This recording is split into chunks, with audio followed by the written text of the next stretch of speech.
थाना सचल पुलिस ने कार लिफ्टिंग में मुलविस बनस्बत गिरोह के अहम 4 कारिंदों को गिरफ्तार कर लिया। ये गिरोह अली सुबह कराची के मुख्तलिफ इलाकों से गाड़ियां चोरी करके इन्हें कराची से बाहर मुंतकिल करते थे।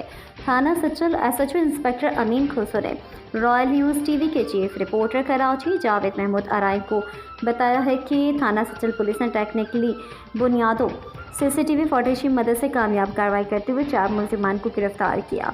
गिरफ्तार मुलजिमान के कब्जे से एक सरकशुदा करोला कार जबकि मुलजिमान की निशानदही पर मजीद एक मेहरान कार भी बरामद कर ली गई है। गिरफ्तार मुलजिमान में अब्बास वल्द मोहम्मद वहाब, अहमद वल्द अब्दुल वदूद, शहजाद वल्द कादू खान और मोहम्मद शेब वल्द इरशाद शामिल हैं। पुलिस के मुताबिक बरामदा कार थाना सचल के इलाके से सरका हुई थी। मुकदमा दर्ज है। थाना सचल SHO इंस्पेक्टर अमीन खुसरो के मुताबिक गिरफ्तार मुलजिमान ने इंकशाफ किया कि इनका गिरोह हर माह कराची के मुख्तलिफ इलाकों से 10 से 15 गाड़ियाँ चोरी करता था। गिरफ्तार मुलजिमान के खिलाफ कानूनी कार्रवाई अमल में लाई जा रही है जबकि दीगर साथियों की गिरफ्तारी के लिए छापे मारे जा रहे हैं।